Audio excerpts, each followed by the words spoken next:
You Are not. alone. You are not alone. You are not You are not alone. alone. You are You're not not alone. alone. You are not You are alone. not You are alone. not You're alone. not alone. You are not alone. You're not alone. You're not alone. alone.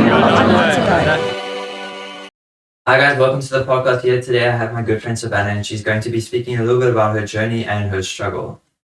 Hi, I'm Savannah. I'm here to talk about my struggles with anxiety with Luke. Can you share your experiences with anxiety? When did you first notice when you were struggling? I wasn't the one who first noticed when I was struggling with anxiety. I think my mom picked it up. I was at a very young age and I went to go see therapists and they diagnosed me that I was suffering with anxiety and depression. And to elaborate on how I got it or developed it, I went through a lot as a child, and I think while developing mentally and as myself, that it just through what happened, it just got there. And was that for you a bit of a tough time as a child?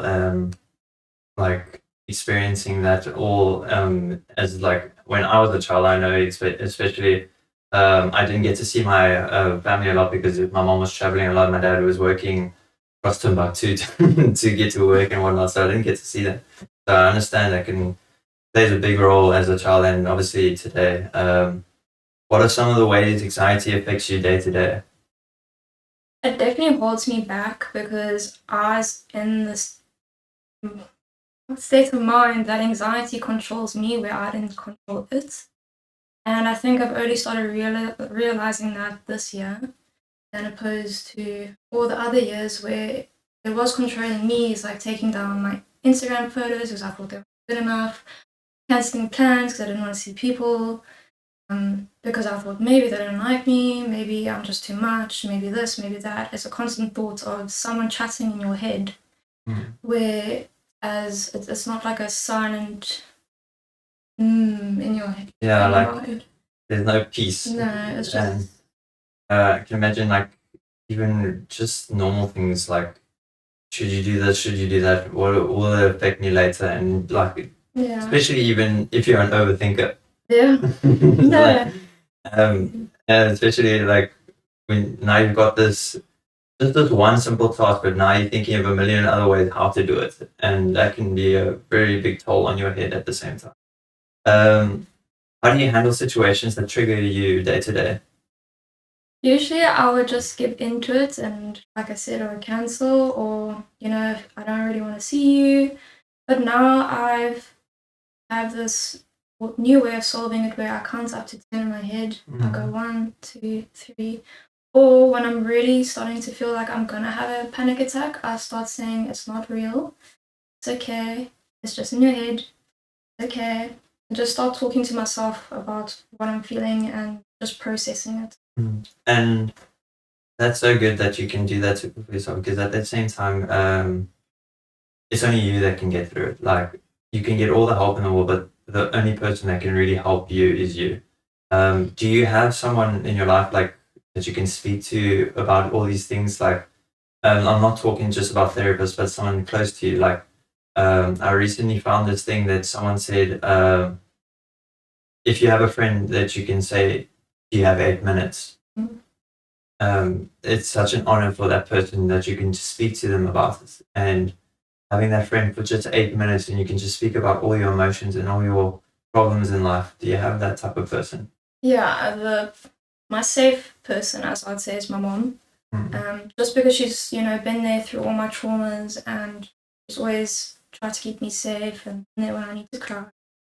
So I definitely think my safe person, my safe spot is my mom. I don't know what I would do without her. And she has made me realize a lot of things. It's just my anxiety on my mind that's taking control of what I need to do to be successful in the different career paths that I want to take. And just reminding me that it's okay to live with anxiety and how to live it. She's always there. Which it makes me smile when you at least tell me that you have someone there because a lot of people don't have a person, and that's for me is so scary to not think like when you don't have a person to fall back on, and your mother is sounds like a really amazing person. glad that she is in your life. Thank you. Can you explain how different anxiety disorders like social anxiety and panic disorders like affect you? Sure, but what would you say anxiety? Anxiety for me, like obviously, I wouldn't know personally from because I don't think I have anxiety, but anxiety for me is when someone goes through a situation and it's tough for them to make the decision of should I do it or shouldn't I do it, and it becomes too much for them, and they don't know how to actually process what they're going through. Well, think of anxiety as there's a little person in your head, but they're controlling, manipulative, and they tend to, you know, how can I say that? Like, do you like they? It's completely not you anymore. It's like someone Yeah, else. it's someone else living for you, but it's in your head the whole time. Like even it could be as simple as I want to go get pizza, and let's say you also want to get pizza, but now he's getting a different flavor, Mhm. and I'm thinking, okay, but then maybe I'm not going to fit in if I get this pizza with this toppings and that, and then maybe they'll look at me weird, and then I'm just not going to fit into this friend group anymore. It's just a whole analysis of this other person talking in your head about all these problems or things that they see through your eyes and making it a huge problem for you, and then you just withdraw in real life.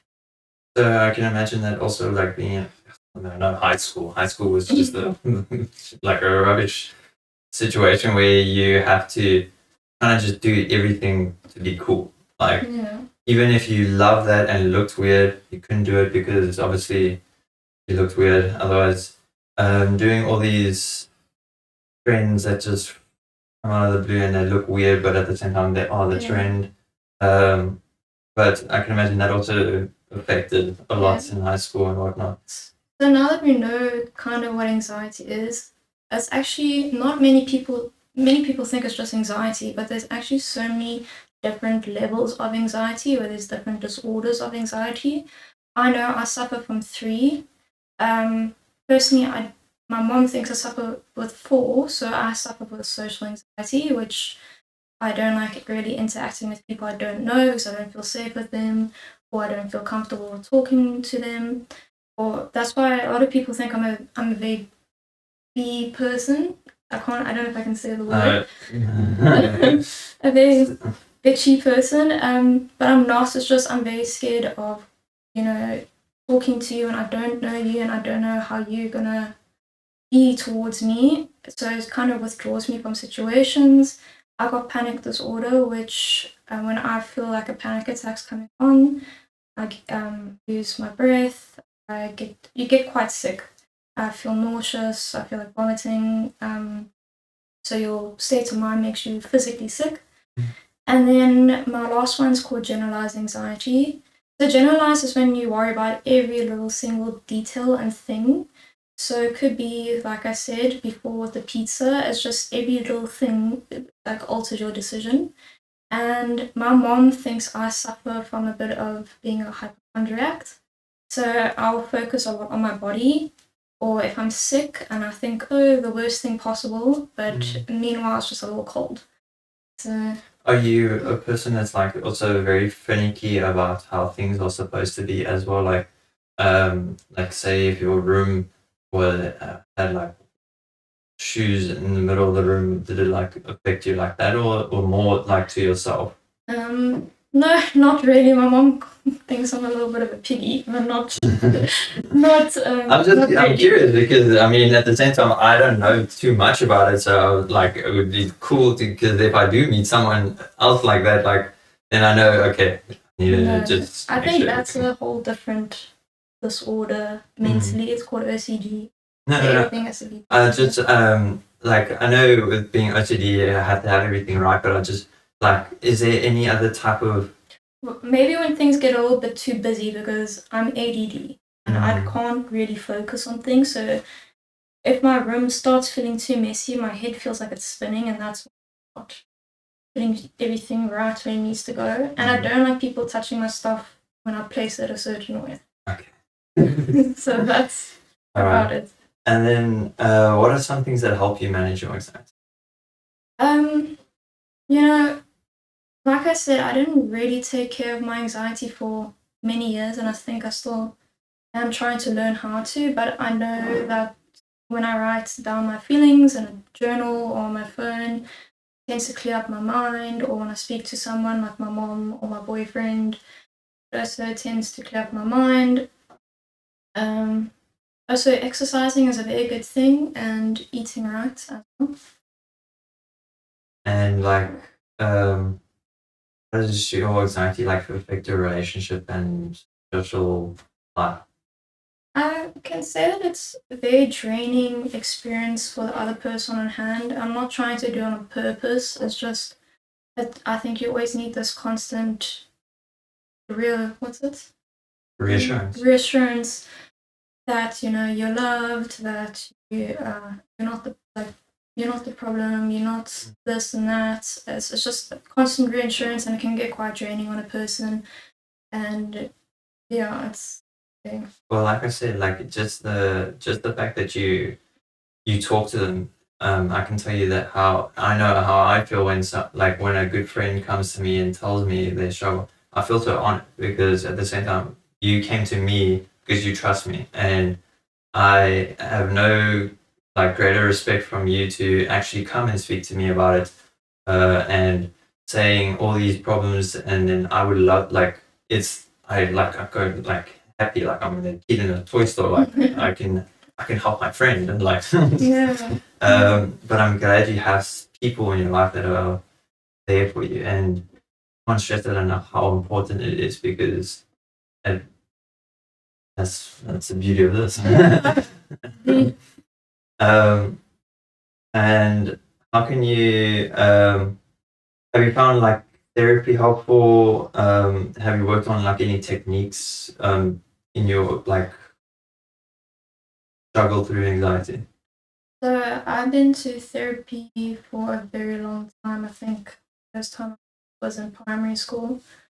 Um, Therapy does help, but I mean, you can keep going to therapy and you can get all the advice you need to conquer it, or they do tend to help, but the only person, like you said, that can help yourself is you. So at the end of the day, you can take all the advice from the therapist and not use it and still struggle, or you can go to therapy, take the advice, use it. The only one who's going to change anything. Mhm. And then how do you deal with panic attacks when it happens? Like, do you have like a thing that you do?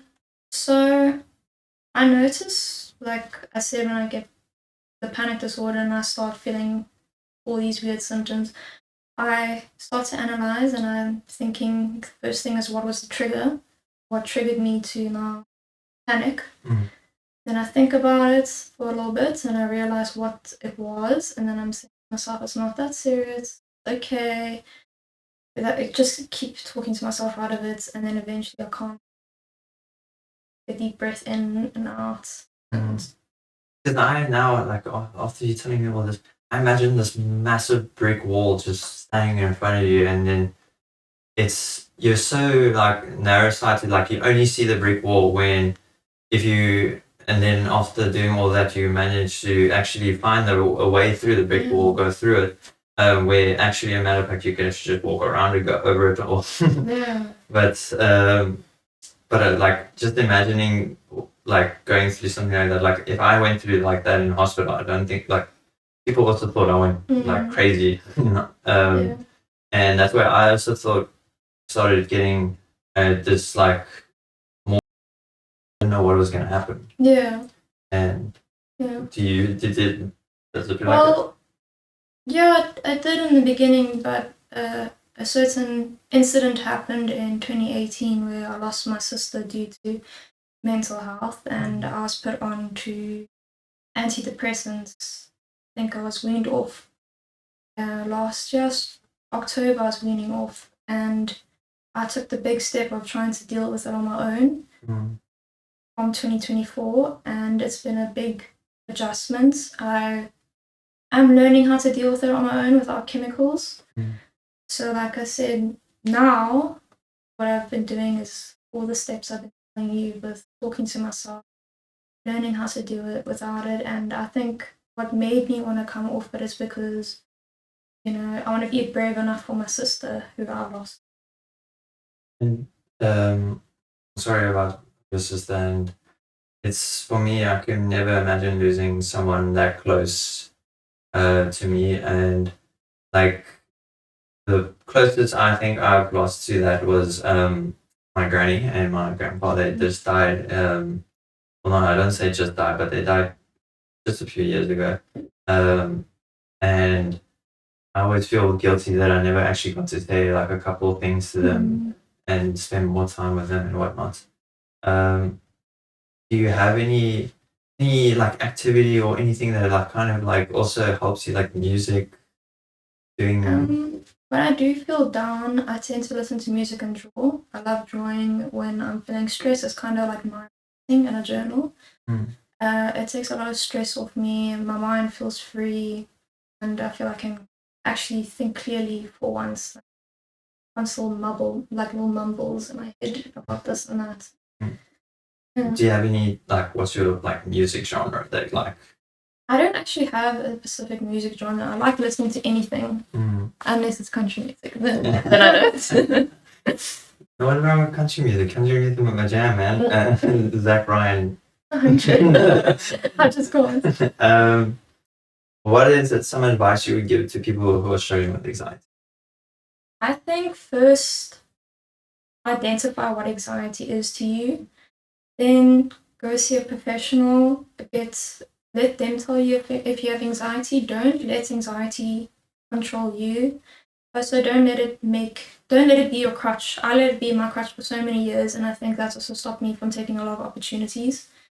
And then once you have all the basics, you know, they're going to tell you go exercise, eat right, journal, draw, and once you have all those steps, also ask them what type of anxiety disorders they think you have. Because, like I said, it's not just anxiety. There's so many different variants type of anxieties. And first, you need to establish what those are before you can tell. Okay, that was a great answer because at the same time, the question was actually more of a broad answer to asking what advice, but and I mean, you did give an advice, but at the same time, I think it also is important to understand what type of anxiety you're going through because, like you said, it's very different than what the general public just think what anxiety is. Yeah. What does "you're not alone" mean to you? So you're not alone to me. You're not alone means to me, obviously that I'm not alone in this world and there's many other people here for me. And what I would like to say to people is just to be kinder to other people because a lot of people in this world do feel like they are alone. And I think it's because, you know, with all of this influence of being perfect or getting plastic surgery and the whole role of social media that it has on today of our generation, it does make you feel isolated and alone. And we just need to be kinder to each other so we have why can't I speak today? We have each other to speak to.